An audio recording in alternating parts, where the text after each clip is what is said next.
하나님 아버지, 이제 참 만물이 새로워지는 또 이 봄의 아름다운 4월입니다. 이 봄에 저희에게도 참 아름다운 계절이 되게 하시고 또 성경을 읽어가면서 우리의 삶이 더 하나님 앞에 아름다워지기를 원합니다. 이번 학기 읽어가는 히브리서의 그 내용들을 통해서 우리가 십자가의 그 의미가 지금까지 우리의 마음을 와닿기는 했지만 참 이 십자가의 의미가 무엇인지 제대로 파악하지 못한 부분들 이번 히브리서를 읽어가면서 많이 알아갈 수 있도록 성령께서 우리를 붙들어 주시옵소서. 오늘 히브리서 8장과 9장을 읽어가면서 하나님의 또 다른 은혜와 하나님의 지혜에 동참하는 귀한 시간으로 축복해 주시옵소서. 예수님의 이름으로 감사기도 드리옵나이다. 아멘.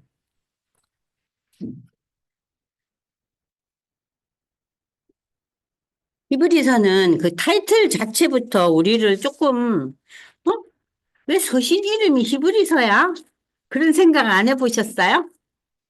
그죠? 유대인들의 그 첫 번째 그 조상들이 히브리인이잖아요.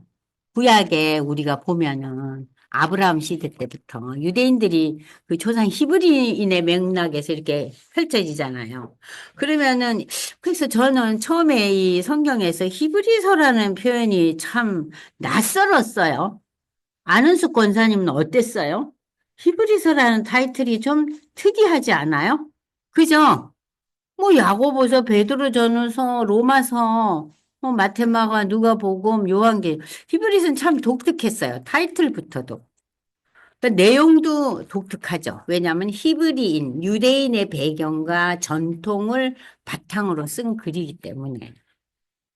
자, 우리가 지금까지 7장까지 읽었어요. 그러니까 여러분들이 이제 조금 7장까지 배운 것 중에서 가장 큰 의미가 어떤 타이틀이 있었죠? 멜기세덱이라는 단어를 이번 우리 히브리서 읽기를 통해서 이제 완전히 파악했잖아요. 그래서 멜기세덱이라고 누군가가 멜기세덱이 뭐야 물어보면 이제 여러분들이 대답하실 수 있죠. 멜기세덱은 하나님이지. 그런데 창세기에 멜기세덱이 나타났는데 그 뜬금없이 나타나잖아요. 그죠? 뜬금없이 나타나요. 그럼 이 창세기에 나타난 멜기세덱이 누구를 예표한다 그랬어요? 역사에 다시 오실 예수를 예표한다 그랬어요.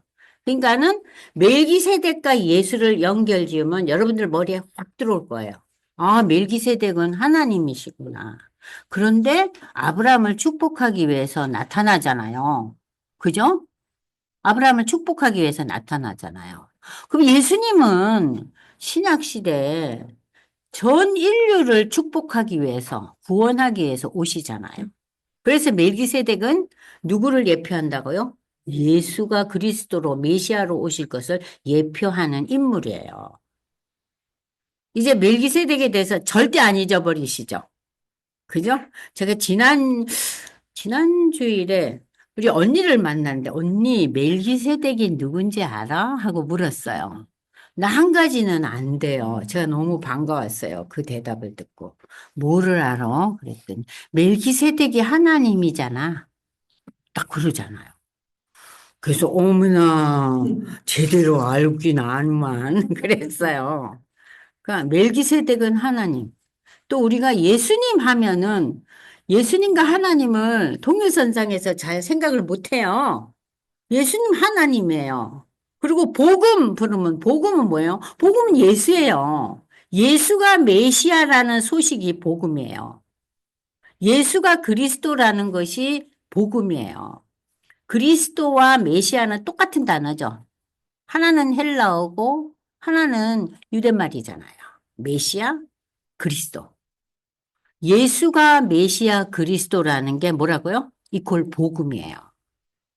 그러니까 이제 여러분들이 이런 기본적인 기독교 신앙의 기본적인 거에 대해서는 우리가 목장 모임이나 또는 누구에게나 확실하게 얘기해 줄 수 있어야 돼요.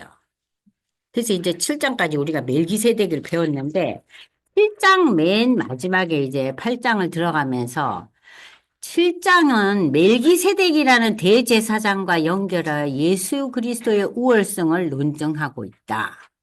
그러니까는 예수님이 하나님과 같은 존재다. 그럼 8장에서는 다시 어떤 내용이 나오느냐? 8장은 구약과 신약을 연결해서 언약이라는 주제를 사용해서 설명해요. 언약. 그러니까는 구약은 어떤 언약이 있어요?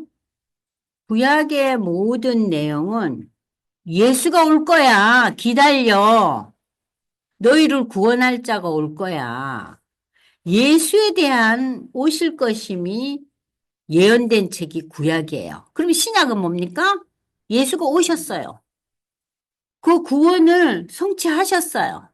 그래서 예수님이 십자가에서 돌아가실 때 맨 마지막에 하신 말씀이 뭐예요? 다 이루었다잖아요. 이루었다.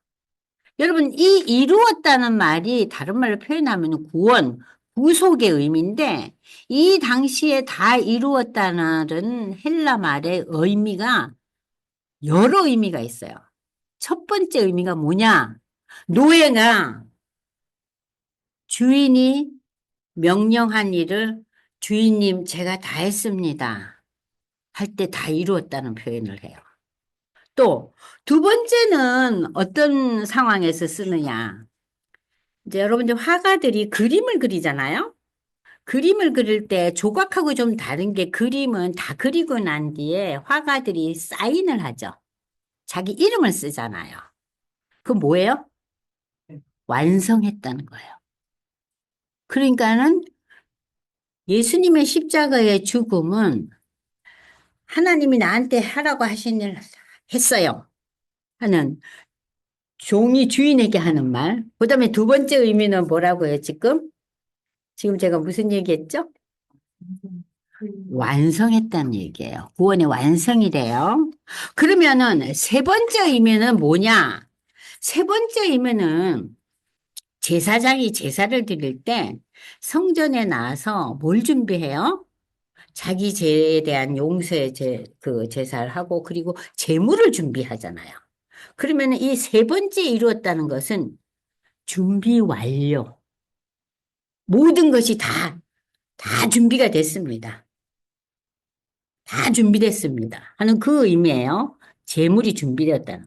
네 번째 의미는 자, 상인들이 물건을 받아올 때 물건을 만든 사람들한테 이제 물건을 받아와서 자기들이 팔잖아요. 그러면은 물건을 제조한 사람들에게 값을 다 치루었다는 거예요. 값을 다 치루었다. 그러니까 이 예수님의 십자가의 죽음은 이 모든 의미를 다 내포하고 있다는 거예요. 아시겠죠? 십자가에서 내가 이제 다 이루었어. 그래서 영어로 표현하면요. 그걸 complete라는 단어 또는 finish라는 단어를 쓰더라고요. 끝났다. 응? 이제 완성됐다. 그런 표현이거든요. 끝났다. 완성됐다.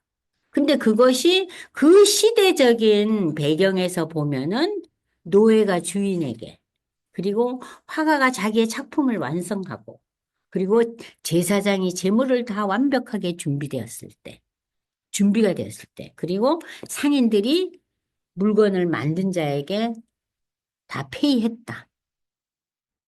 그게 이루었다는 의미예요. 그러니까는 예수님이 이 다 이루었다는 것은 완벽한 성취예요. 자, 그래서 그 십자가의 그 죽음이 신약과 구약을 이제 넘나들면서 언약이라는 주제를 통해서 8장에서 설명하고 있어요. 그러니까 쉽지 않겠죠? 쉬울 수가 없어요. 그래서 예수님은 구약의 그 언약을 성취하는 분이다 하면서 이 히브리서 기자는 예수의 우월성을 논증하고 있어요. 옛 언약의 대제사장은 제물, 장소가 하늘에 완전한 것에 대한 모형이에요. 그러니까는 성막에서 드리고 성전에서 드렸잖아요. 그런데 성막과 성전은 누가 짓습니까? 인간이 지었잖아요. 그러니까 이 성막과 성전은 쓰다 보면 낡기도 하고 또 고쳐야 되기도 하고 온전하지 않죠. 성막과 성전이. 그죠? 그런데 두 번째, 그들의 그 재물이 온전합니까? 온전하지 않아요. 그 재물 자체도. 동물의 피가. 그래서 끊임없이 반복하잖아요. 그리고 그 제사를 드리는 제사장은 어때요? 죽잖아요. 온전하지 않잖아요. 그래서 여기서 논증하는 것은 구약의 제사, 제물, 성전, 성막, 이 모든 것이 하나님 앞에 죄 사함을 받고 하나님 앞에 드려지는 제사이긴 하지만 완벽하지 않다는 거예요. 그런데 이 예수님은 어때요? 예수님이 성전이시죠? 예수님이 제물 되셨는데 아무런 흠과 점이 없잖아요. 그죠? 예수님의 그 십자가의 죽음은 단 일회로 영원한 제사가 됐잖아요. 그죠? 그러니까 이 제사는 완벽한 제사라는 거. 그걸 지금 옛날 언약, 옛날 제사와 예수를 비교하면서 논증하고 있는 게 8장이에요. 자, 그래서 이 새 언약은 예수, 복음이잖아요. 새 언약은 그리스도의 죽음으로 모든 죄의 문제를 해결하고 이 죄의 문제를 해결됨을 신앙 고백하는 자에게 주어지는 게 뭐예요? 은총이 의인이잖아요. 죄인에서 의인 되잖아요. 그걸 다른 말로 표현하면 구원과 영생이죠. 거기에 대한 논증이 8장이에요. 그러니까 쉽진 않지만 우리에게 신앙이 뭔가, 십자가가 뭔가 하는 거에 대해서 깊이 생각할 수 있는 본문이에요. 이 8장 9장이. 그래서 이제 여러분들한테 이 8장 9장이 많이 도전도 되고 도움이 될 거예요. 그래서 이제 8장 이제 1절을 읽기 전에 여러분들, 7장 마지막에 무슨 얘기가 나오냐면 7장 28절에서 율법은 약점을 가진 사람들을 제사장으로 세웠죠. 율법에서. 제사장 세웠잖아요. 아론의 후예들을. 그러나 그들은 약점을 가진 인간들이잖아요. 그러나 율법 후에 하신 맹세 말씀이 새 언약이에요. 이 새 언약은 영원히 우리를 온전하게 구원하게 하실 십자가의 예수, 아들을 세웠다. 옛날에는 제사장을 세웠지만 이제 누굴 세워요? 하나님의 독생자 아들, 예수를 세운 거예요. 여러분들, 그러니까 이게 완전히 구별이 되죠? 아론과 예수. 그걸 바탕으로 해서 8장이 시작되는 거예요. 7장 28절을 바탕으로 해서 8장 1절 보세요. 지금 우리가 하는 말의 요점은 이러한 대제사장이 우리에게 있다는 것이다. 28절의 이 아들이 우리를 위한 대제사장의 역할을 한다는 거예요. 그는 하늘에서 지극히 크신 이의 보좌 우편에 앉으셨으니. 지금 예수님이 어디 계세요? 네? 예수님이 어디 계세요? 하나님 우편에 앉아 계시잖아요. 하나님 보좌 우편에 앉으셨으니 성소와 참 장막에서 섬기는 이시라. 자, 하나님 보좌 우편에 앉아 계시다는 이 본문, 여러분들 로마서 8장 34절을 한번 찾아보세요. 지금 로마서 8장 34절입니다. 로마서 8장 34절. 누가 정죄를 하겠냐? 우리 믿음의 의인들은 그리스도인들에게. 응? 누가 정죄하겠느냐? 죽으실 뿐만 아니라 살아나신 이는 그리스도 예수시니 그는 지금 어디 계세요? 하나님 우편에 계신 자요. 우리를 위하여 간구하는 자시다. 그러니까 예수님은 사도행전 1장에 보시면은 제자들이 보는 가운데서 승천하시죠? 자, 승천하시고 지금 어디 계세요? 하나님 보좌 우편에 앉아 계셔서 멍 때리고 계시는 게 아니라 뭐 하고 계신다고요? 우리 각자를 위해서 간구하고 계십니다. 기도하고 계십니다. 그래서 우리 아이들이 물을 수 있잖아요. 근데 십자가에 돌아가신 예수님은 지금은 뭐 한대요? 우리를 구원하시고 뭐 한대요? 질문하시면 이제 여러분들이 대답하실 수 있죠, 권사님. 뭐 하세요, 지금? 하나님 우편에서 우리를 위해서 간구하고 계신다. 이 본문이 그 얘기예요. 성소와 참 장막에서 섬기는 성소와 참 장막이라는 것은요, 하늘의 처소. 그러니까 하나님께서 지금 예수님을 승천하시게 하고 그러고 난 뒤에 지금 예수님은 하나님 우편에 앉아 계시는 이 하늘의 처소를 가리키는 거예요. 성소와 참 장막에서 섬기는 이시라. 이 장막은 주께서 세우신 것이요. 그러니까 하나님이 세운 것이요. 사람이 세운 게 아니다. 그래서 이 2절에서 말씀하시는 것은 그 하나님 보좌, 하늘 보좌. 응? 그러니까는 하늘의 처소를 이야기하고 있는 거예요. 그래서 여기서 참장막이라고 그랬어요. 옛날 구약에서는 그냥 성막, 장막 이러잖아요. 그죠? 참장막은 하늘 처소, 하늘 보좌를 가르치는 겁니다. 대제사장마다 예물과 제사 드림을 위해서 세운 자지만 그러므로 그도 무엇인가 드릴 것이 있어야 할지니라. 자, 그도 무엇인가 드릴 것이 있어야 할지니라. 예수께서 만일 땅에 계셨더라면 제사장이 되지 아니하셨을 것이니 이는 율법을 따라 예물을 드리는 제사장이 있습니다. 그러니까 세상의 그 율법에 세상 사람들을 특별히 유대인들을 위해서 만든 율법의 제도에 의하면은 재용서함을 받기 위한 동물의 피제사와 이것을 관리하고 제사를 드리는 인물이 제사장이 그 시대에 있었잖아요. 그러니까 예수님이 이걸 할 필요는 없다는 거예요. 이미 하는 사람이 있기 때문에. 그러면 그들이 섬기는 것은 구약의 제사장이 섬기는 것은 하늘에 있는 것의 모형과 그림자다. 모형과 그림자는 실체는 아니죠. 그죠? 그러니까는 앞으로 오실 완전한 제사, 완전한 제물, 그것을 미리 보여주는 그림이에요. 그러니까 구약의 제사 제도를 우리가 알지 못하면은 십자가의 제사의 의미를 파악할 수 없는 거예요. 아니, 왜 거기 매달려 돌아가셨대? 그게 뭔 소리야? 처음 예수 믿고 신앙 고백을 할 때 십자가의 예수의 의미가 그렇게 마음 깊이 새록새록 다가오지 않아요. 왜냐하면 구약의 배경을 모르니까. 구약의 배경이 뭡니까? 인간의 죄됨을 인정하고 용서받기 위해서 하나님이 율법을 통해서 제정하신 법이 제사법이잖아요. 그런데 그 제사법이 지금 히브리서에 쭉 읽어보니까 어때요? 완전치가 않고 맨날 반복을 해야 되잖아요. 제사장은 영구직이에요. 그러나 그 영구직이 이 사람이 죽으면은 다음 제사장 이어받아야 되잖아요. 지가 살아있을 동안만 해요. 그래서 이 영구한, 영원한 제사, 그것을 위해서 십자가의 제사가 하나님이 예비한 기가 막힌 지혜고 신비라는 거예요. 그래서 십자가의 의미는요, 엄청난 신비예요.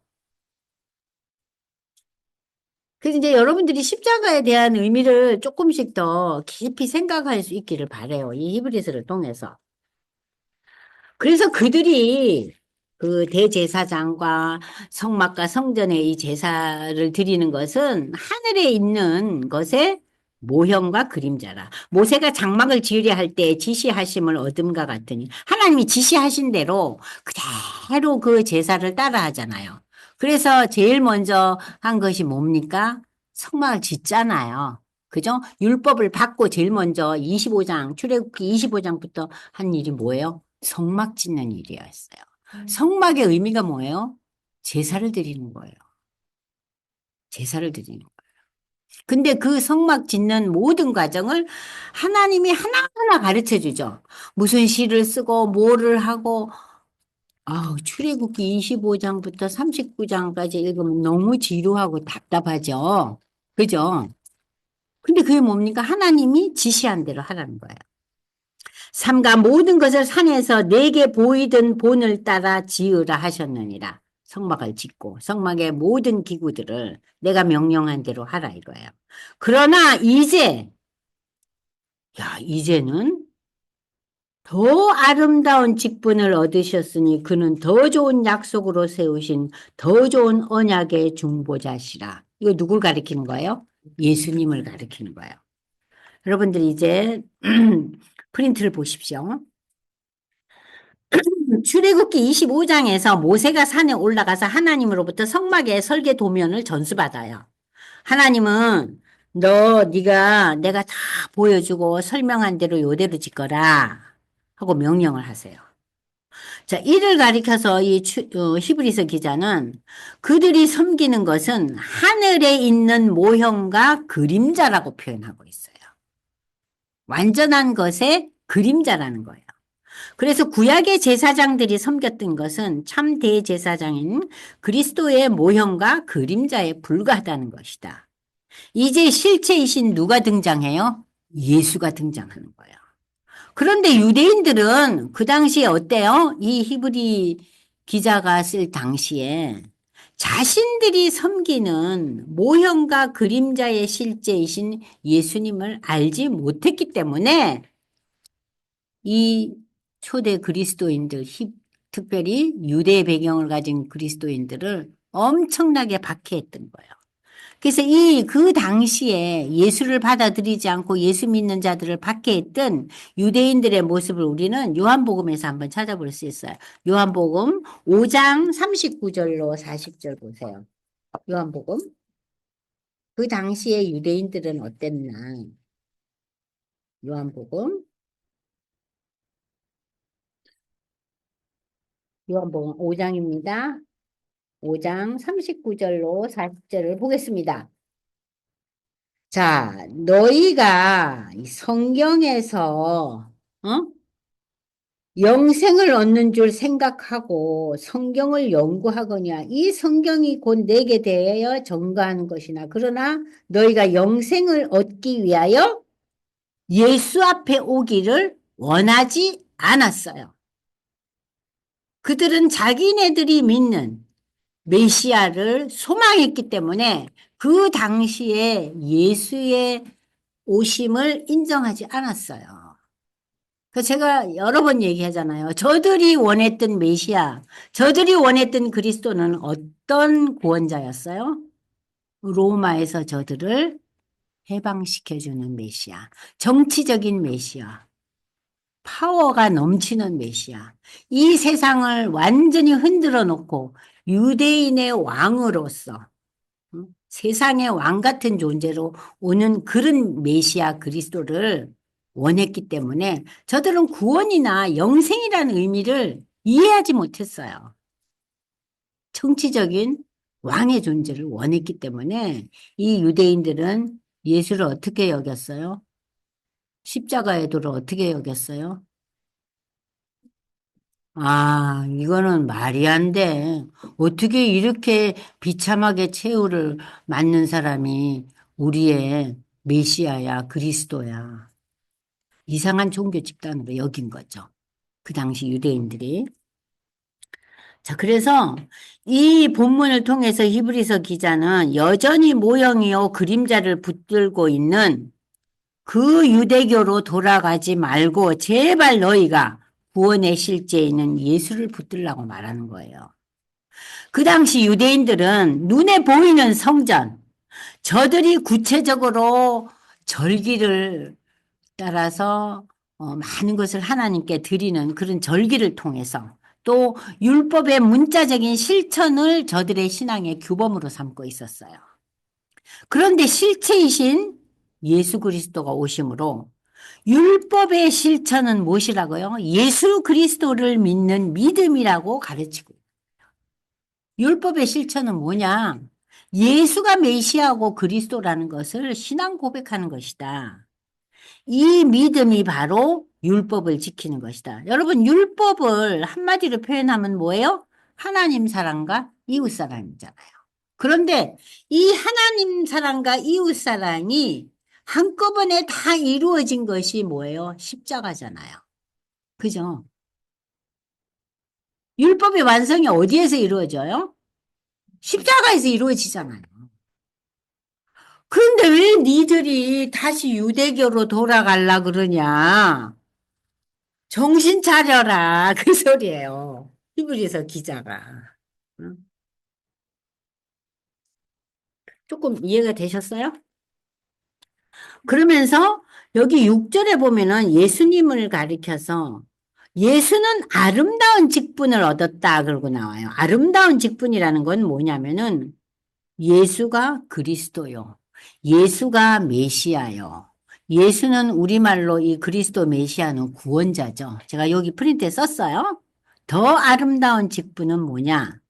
예수가 그리스도요, 메시아요, 구원자 되신 이 직분.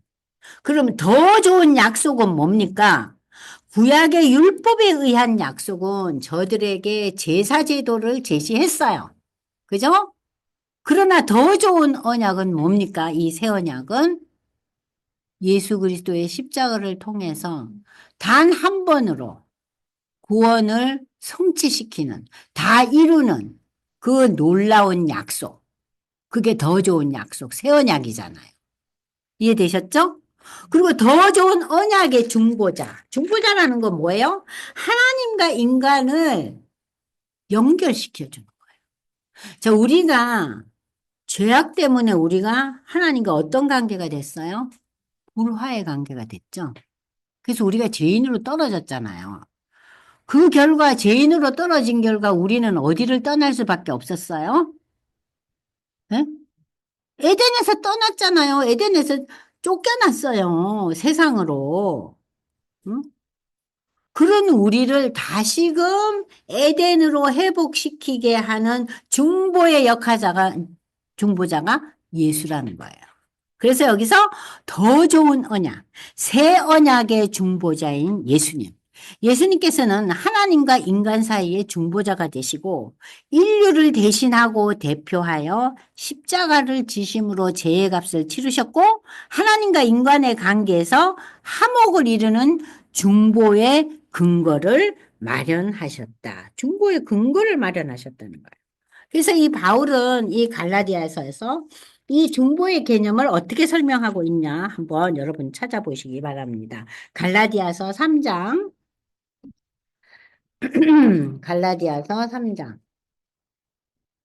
자, 갈라디아서 3장 15절에서 29절이 굉장히 길어요. 그렇지만 여러분들이 한번 이 중보의 의미를 생각하면서 읽어보겠습니다.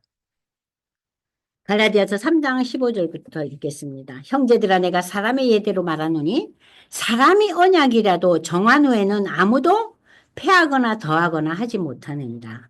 이 약속들은 아브라함과 그 자손에게 말씀하신 것인데 여럿을 가리켜 그 자손이라 하지 아니하시고 오직 한 사람을 가리켜 내 자손이라고 하셨으니까 복수가 아니라 단수죠. 자손이라 하셨으니 그가 누구예요? 예수 그리스도라. 내가 이것을 말하노니 하나님께서 미리 정하신 언약을 430년 후에 생긴 율법이 아브라함 이후에 430년 후에 생긴 율법이 폐기하지 못하고 그 약속을 헛되게 하지 못하더나. 그러니까는 첫 번째 이 아브라함에게 주신 이 약속, 그리고 아담에게 주신 그 원시복음 창세기 3장 15절의 그 언약, 이 약속이 430년 후에 이스라엘 백성들에게 주신 율법이 그 위에 있지 못하다는 거예요. 그 약속을 헛되게 하지 못함이라. 그러니까 제일 먼저 하나님이 주신 그 창세기 3장 15절과 창세기 12장 15장에 나오는 아브라함에게 주신 약속은 율법 위에 있죠. 여러분 아시겠어요? 율법 위에 있는 거예요. 그럼 율법은 언제 준 거예요? 400년 이후에 저들을 이집트의 노예에서 풀려나게 하시고 가나안 땅에 들어가서 하나님의 택한 백성으로 하나님의 백성답게 살게 하는 새로운 땅으로 인도하면서 주신 법과 질서가 율법이에요. 그 위에 법이 어디 있어요? 창세기 3장에 있었고 창세기 12장과 15장에 있었어요. 우리가 이제 이 학기 마지막에 언약을 배울 거예요. 그 언약이 창세기 3장, 창세기 12장, 15장에 다 나와 있어요. 그것은 율법 이전에 있었던 약속이죠. 그러니까 그 약속을 율법이 폐기할 수 없다. 그러니까 쉽게 말하면 이런 거예요. 우리가 법을 공부할 때 제일 기본법이 뭐예요? 헌법이죠. 헌법 있잖아요. 헌법 밑에 뭐가 있어요? 민법, 상법, 형사법이 있잖아요. 그죠? 그러면은 이 창세기의 약속은 헌법에 해당하는 거예요. 이해되시겠어요? 네? 위의 법이라. 아시겠죠? 황 집사님. 네. 자, 그러면서 지금 바울이 이렇게 설명을 하는 거예요. 만일 그 유업이 율법에서 난 것이면 약속에서 난 것이 아니니라. 그러나 하나님이 약속으로 말미암아 아브라함에게 주신 것이다. 그런즉 율법은 뭐냐? 범법함으로 더하여진 거다. 천사를 통하여 한 중보자의 손으로 베푸신 것인데 약속하신 자손이 오시기까지 있을 것이다. 율법의 역할이 어디까지라고요? 약속하신 자손 예수가 올 때까지 효력 발생. 아시겠죠? 예? 그러면서 그 중보자는 한 편만 위한 자가 아니라 하나님은 한 분이십니다. 그러면 율법이 하나님의 약속들과 반대되는 거냐? 그건 아니다.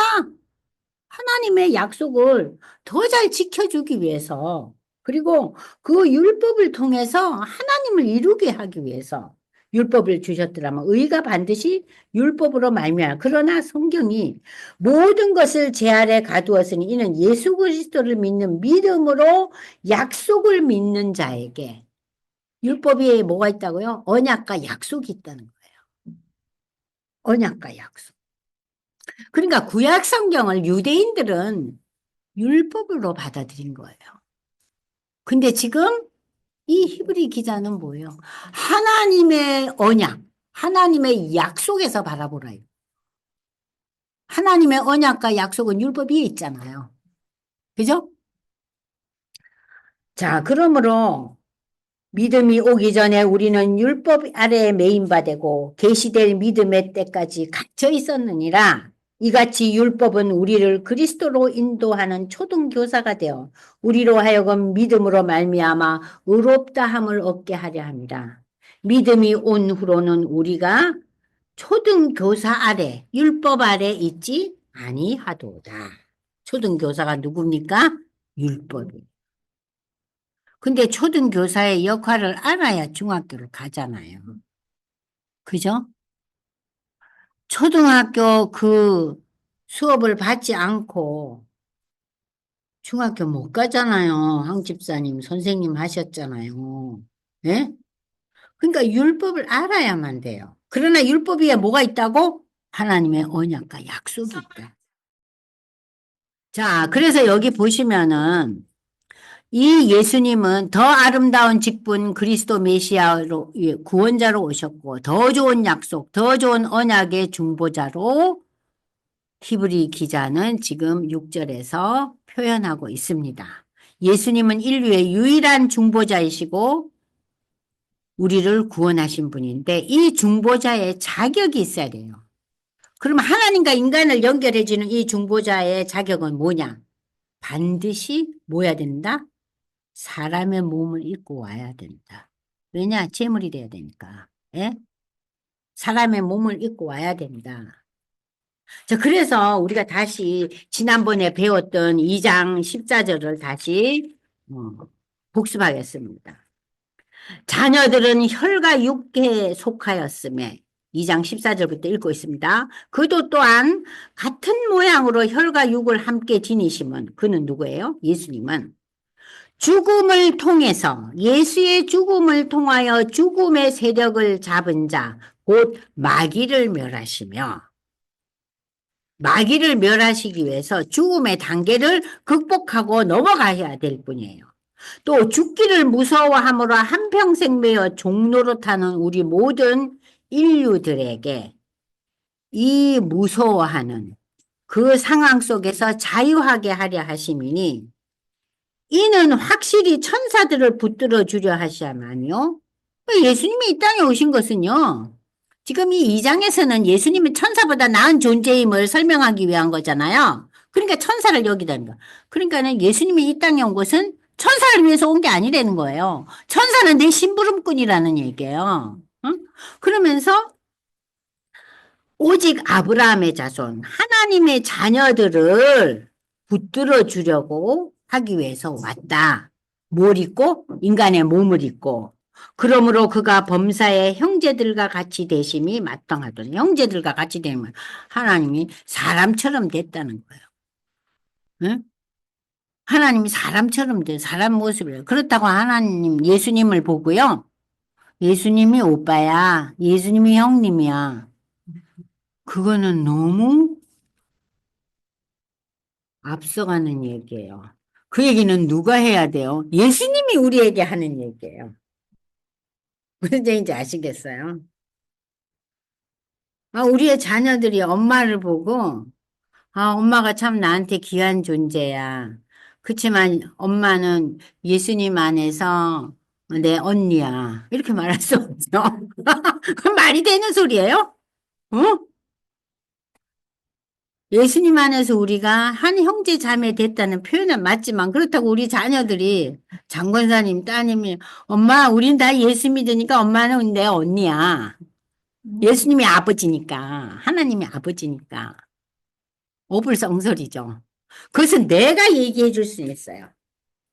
너랑 나랑의 관계는 엄마와 딸의 관계지만 그러나 우리가 믿음 안에서는 하나님의 자녀다. 이거 누가 얘기해요? 내가 얘기해야죠. 엄마인 내가. 그러니까 예수님이 우리를 형제자매로 붙들어 주시고 힘 주시고 위로해 주시는 거지. 내가 예수님 보고 오빠라 그러는 건 이건 너무 불경스러운 표현이죠. 이해되셨죠? 네.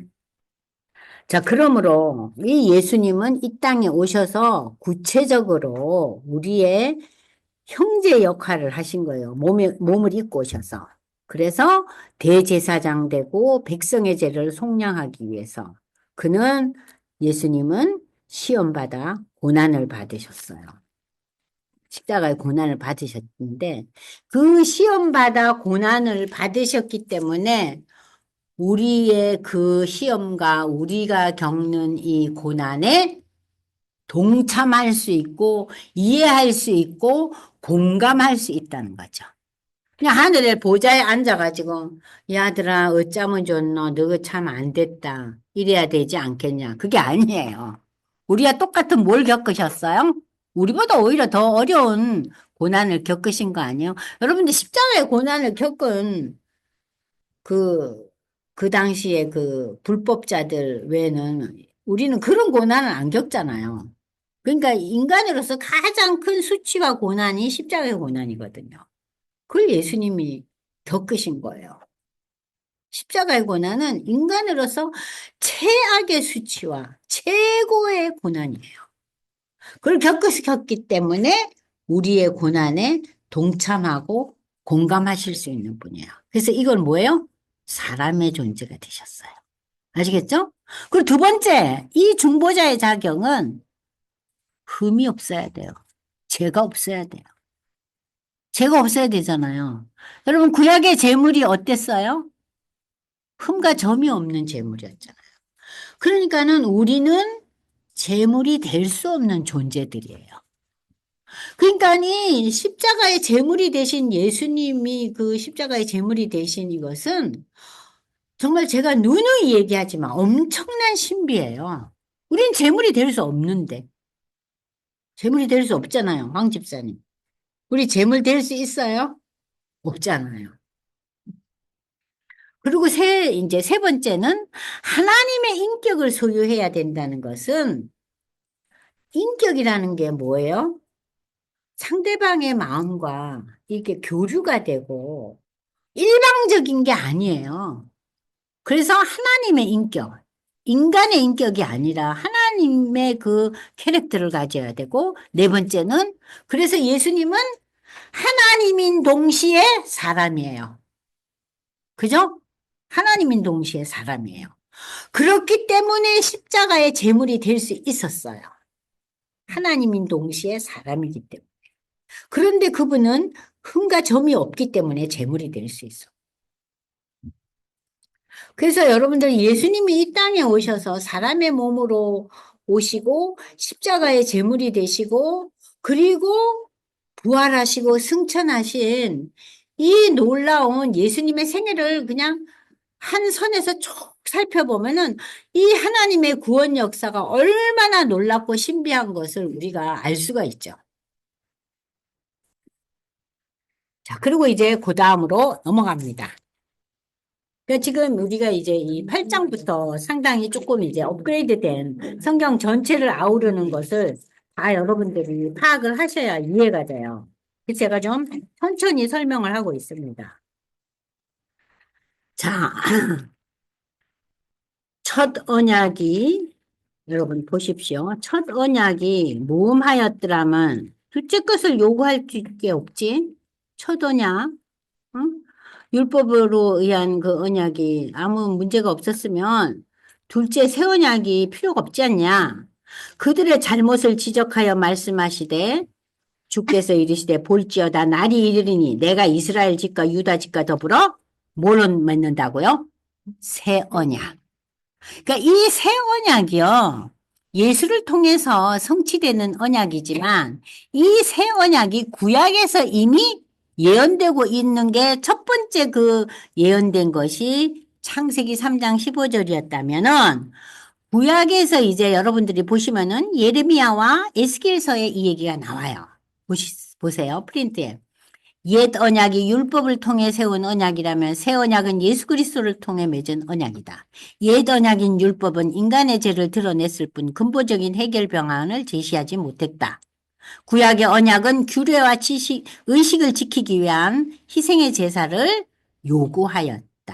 그러나 새 언약은 영원한 구원을 위한 예수 그리스도의 희생의 제사로 십자가의 죽음으로 죄 문제를 해결하고 하나님으로부터 의롭다 칭함을 받아 하나님의 자녀가 되게 했는데 이 본문에 대해서 예레미야와 에스겔서에서 예언되고 있어요. 그래서 예레미야에 나타난 이 새 언약의 개념이 여러분들 예레미야서 31장 31절 보세요.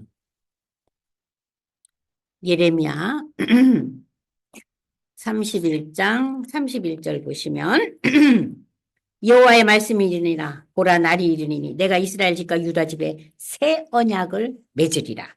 이 언약은 내가 그들의 조상들의 손을 잡고 애굽 땅에서 인도하여 내던 날에 맺은 그 율법으로 맺은 언약과 같이 아니하다. 내가 그들의 남편이 되었어도 그들이 내 언약을 깨뜨렸기 때문이다. 여기 남편이라는 단어가 나와요. 여호와의 말씀이니라. 그러나 그날 후에 내가 이스라엘 집과 맺은 언약은 이러하니 곧 내가 나의 법을 그들의 속에 두며 그들의 마음에 기록하여 나는 그들의 하나님이 되고 그들은 내 백성이 될 것이라. 여호와의 말씀이라. 그들이 다시는 각기 이웃과 형제를 가리켜 이르기를 너는 여호와를 알라 하지 아니하리니 이는 작은 자로부터 큰 자까지 다 나를 알기 때문이라. 내가 그들의 악행을 사하고 다시는 그 죄를 기억하지 아니하리라. 여호와의 말씀이니라. 이 31절에서 34절이 새 언약, 예수가 오셔서 다시는 너희 죄를 기억하지 않는다는 그러한 약속을 얘기하는데 이 중에 여러분들이 보시면 조금 이해하기 어려운 본문이 뭐냐면은 자, 내가 너희 남편이 됐는데 우리가 이 본문에서 보면은 남편이라는 단어는 뭐예요? 이스라엘 백성이 그래서 간음을 했다 그러잖아요. 이방신을 섬기고. 그죠? 그러면서 이 남편의 개념이 무엇의 개념으로 달라집니까? 여기 보십시오. 그들의 마음에 새로운 언약을 기록해서 내가 그들의 하나님이 되고 그들이 내 백성이 될 것이다. 그러면서 여기 보세요. 이웃과 형제를 가리켜 여호와를 알라 하지 아니하리니 이 얘기는 뭐냐면은요. 여러분들 이 본문이 굉장히 독특한 본문입니다. 야, 이게 무슨 소리야, 이게? 자, 이 새 언약은, 자, 이 복음과 그 새 언약의 개념으로 연결을 지으면서 이 새 언약의 의미가 구약에서 나타나 있지만은 작은 자로부터 큰 자 모두가 다 나를 안다. 작은 자, 큰 자가 누구예요? 유대인과 이방인을 나타내는 거예요. 신약에 와서 이 예수의 복음은 구약의 율법은 유대인들에게 뿌려진 것이라면 신약의 이 새 언약의 이 복음은 누구예요? 작은 자나 큰 자나 이방인이나 유대인이나 그죠? 종이나 자유자나 남자나 여자나 할 것 없이 모두에게 뿌려져서 아니 큰 자인 유대인들이 작은 자 보고 너가 하나님을 알아라 그렇게 말할 필요가 없다는 거예요. 복음을 통해서. 그러나 이 복음이 누구에게 먼저 와요? 유대인에게 먼저 와요. 그죠? 그래서 제일 먼저 세워진 교회가 뭐예요? 예루살렘 교회예요. 예루살렘 교회예요. 그리고 이제 에스겔서를 여러분들이 한번 보세요. 에스겔서도 맥락이 아주 독특합니다. 에스겔서. 그 다음에 나오죠? 에스겔서 37장 25절로 28절을 보시면요. 보십시오. 내가 내 종 야곱에게 준 땅, 그의 조상들이 거주한 땅에 그들을 거주하되 그들과 그들의 자자손손이 영원히 거기에 거주할 것이요. 내 종 다윗이 영원히 그들의 왕이 되리라. 여기서 내 종 다윗은 누굴 가리켜요? 예수가 영원히 그들의 왕이 돼. 다윗은 죽잖아요. 인간 다윗은. 근데 다윗의 혈통에서 오실 예수가 영원한 왕이 되리라. 내가 그들과 화평의 언약을 세워서 화평의 언약이 뭡니까? 조금 전에 우리가 배웠잖아요. 예수가 중보자가 되어서 하나님과 우리 인간의 관계가 어떻게 돼요? 불화의 관계에서 화목의 관계가 되잖아요. 그래서 화평의 복음이에요. 예. 화평의 언약을 세워서 영원한 언약이 되게 하고 또 그들을 경고하고 번성하게 하여 내 성소를 그 가운데 세워서 내 성소를 그 가운데 세운다는 게 뭐야? 십자가를 세운다는 거예요. 십자가의 예수를 상징하는 겁니다. 영원히 이르게 하리니 내 처소가 그들 가운데 있을 것이며 나는 그들의 하나님이 되고 그들은 내 백성이 되가 내 성소가 영원토록 그들 가운데 있으리니 내가 이스라엘을 거룩하게 하는 여호와인 줄을 누가 알리라? 큰 자나 작은 자 열국이 알리라. 이방인들도 알게 될 거라. 이게 지금 뭐예요? 복음에 대한 예언이에요. 아시겠죠? 복음에 대한 예언이에요. 황 집사님 조금 이해되세요? 미치면이건 너무 버리. 아니 지금 너무 쓰는 데가 우리는 몇 페이지? 지금 하시는 페이지가 몇 페이지예요? 제가 프린트가 제 프린트 네? 24. 24페이지. 24페이지 보세요. 찾으셨어요? 옆에 분이 좀 도와주세요.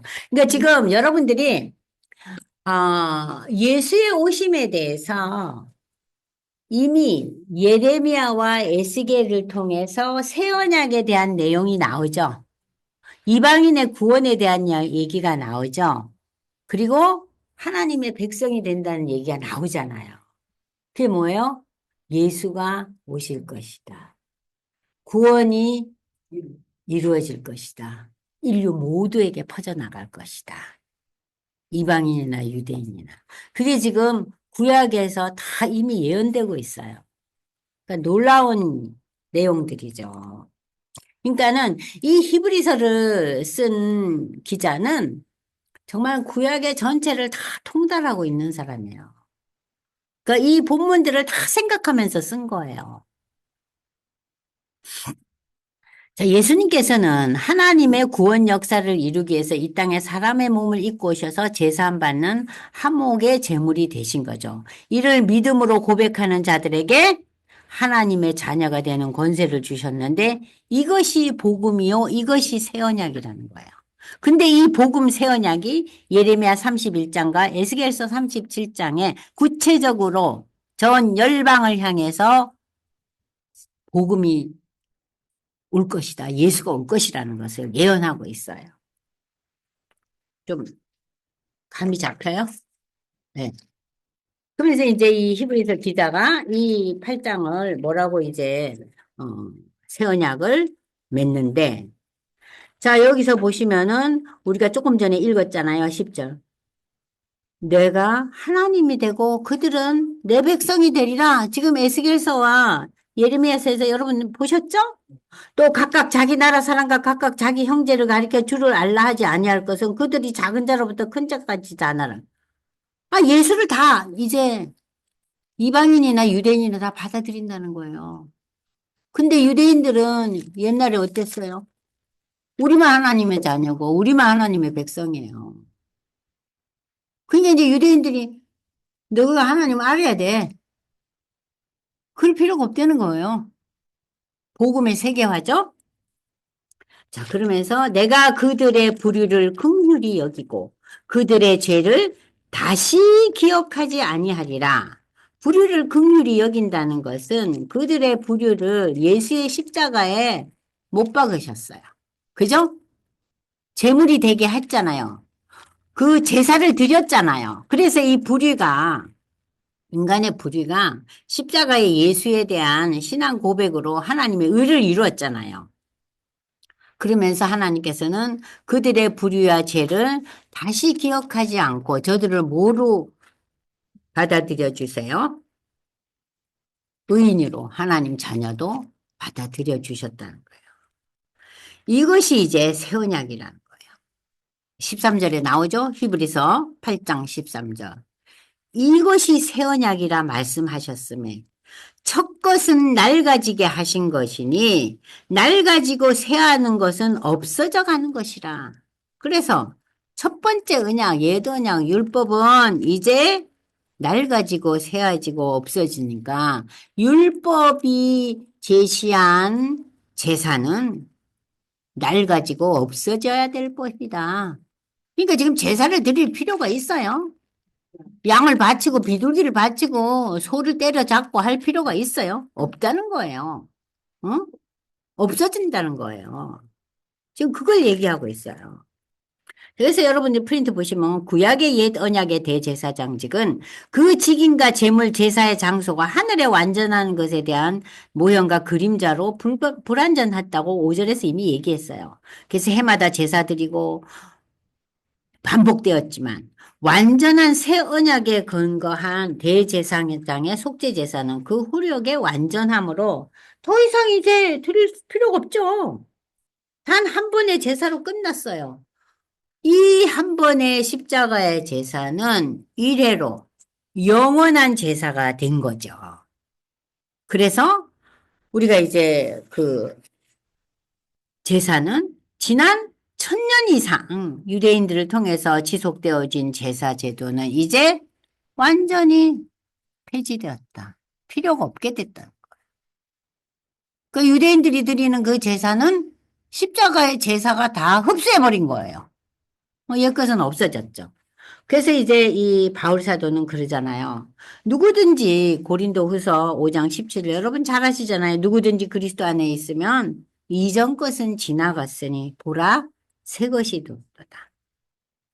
자, 인류가 창조 이후에 타락하고 죄인이 됐지만 그 죄인된 것을 구약에서는 구약의 제사, 율법에 의해서 끊임없는 반복된 제사를 통해서 그들의 죄사함을 받게 했지만 이 신약의 십자가의 제사를 통해서 이제 영원한 제사, 단 이래로 이 십자가의 제사를 신앙 고백하는 자에게는 하나님이 자녀 되게 하는, 의인이 되게 하는 그러한 놀라운 은혜를 베풀어 주신 거죠.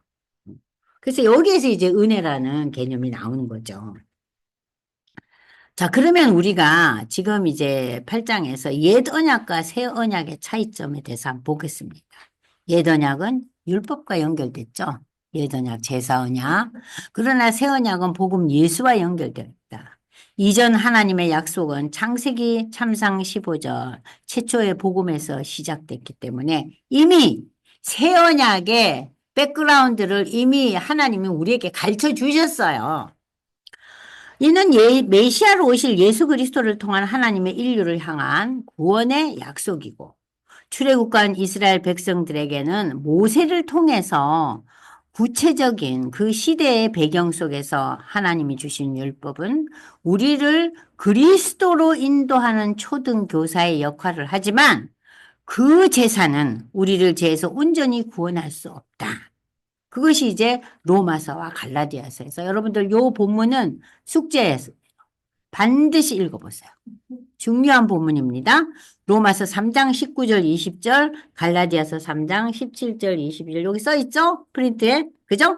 그거 반드시 읽어보세요. 구약에서도 새 언약에 대한 예레미야와 그 조금 전에 읽었던 예스겔서의 그 선포, 그것도 여러분들이 꼭 기억하셔야 됩니다. 구약의 언약은 규례와 의식을 지키기 위한 동물의 피제사를 요구하였지만 새 언약은 영원한 구원을 위한 예수의 십자가의 제사로 죄의 문제를 완전하게 해결하고 우리로 하여금 신앙 고백을 통해서 하나님으로부터 의롭다 칭함을 받는 하나님의 자녀가 되게 했습니다. 예수께서는 하나님의 구원 역사를 이루기 위해서 이 땅에 아까 우리가 배웠죠? 사람의 몸을 입고 오셔서 제사함 받는 하목의 제물이 되셨고 십자가의 희생제사는 단 이래로 영원히 끝났어요. 이를 믿음으로 고백하는 자들에게 하나님의 자녀되는 권세를 주셨는데 이것이 복음이요 새 언약이다. 그러나 새 언약은 아브라함과 모세에게 주신 그 예언약과 본질적인 측면에서는 동일해요. 하나님의 자녀되게 하지만 본질적인 의미로는 동일하지만 영원한 완전한 제사가 되지 못했기 때문에 끊임없이 반복되었다는 의미가 다르죠. 그래서 옛 언약을 우리는 제한되어 있다. 끊임없이 속죄를 위한 제사를 반복해야 됐다는 걸 여러분들이 꼭 기억하셔야 됩니다. 옛 언약은 인간이 하나님께 직접 개개인이 나갈 수 없었죠. 누가 나갔어요? 대제사장이 나갔어요. 그런데 이제 예수님이 십자가의 제사를 지심으로 예수에 대한 신앙 고백을 통해서 내가 직접 누구에게 나가요? 예수님께 나가요. 직접 나가요. 새 언약은 예수님께서 대제사장의 중재 역할을 했기 때문에 예수를 믿는 믿음 때문에 우리가 예수님께 직접 나아갈 수 있어요. 그래서 우리가 예수님의 이름으로 기도하잖아요. 직접. 자, 그래서 우리가 오늘 이 시간에 새 언약의 중보자인 예수에 대한 나의 신앙이 정말 제대로 잘 지속되고 있는가. 하여튼 무슨 일이 생기면은 아유 하나님이 살으셨는가 나를 외면하시는가 흔들리고 또 어려운 일이 오면은 또 왜 이런 일을 주시지? 예수 안 믿는 사람들도 참 평안히 잘 살더만 난 예수 믿는데 왜 어려움이 오면 우리가 어때요? 인간적인 방법을 강구하고 인간적인 지혜를 총동원하잖아요. 네? 그럴 때마다 그 십자가의 예수의 의미를 상고하면서 우리의 그 인간적인 사고, 인간적인 가치관을 우리가 단절시키고 내려놓을 수 있는 거예요. 그러니까 이 십자가의 의미가 기독교는 십자가예요. 기독교를 한마디로 표현하면 예수의 십자가예요. 그래서 또 우리가 고린도전서 1장, 2장 보면은 십자가의 도를 바울이 얼마나 열심히 얘기하고 있어요. 고린도 교회가 엄청 시끌벅적한 교회였잖아요. 십자가의 도는 하나님의 능력이고 하나님의 지혜고 하나님의 신비다. 그러나 이방인들과 유대인들에게는 십자가의 도는 꺼리끼는 것이요, 유치한 것이요, 상식 밖의 것인 거예요. 그잖아요. 지금도 예수 안 믿는 사람들은 십자가에 도에서 어떻게 반응 보여요? 무슨 뭐 그냥 예수 영화 보면 저런 뭐 저런 스토리도 있네. 하나의 스토리를 들어요. 영화 보듯이. 근데 그 스토리가 우리에게는 뭐예요? 하나님의 능력이고 하나님의 지혜고 하나님의 신비고 우리의 믿음의 근거라는 거예요.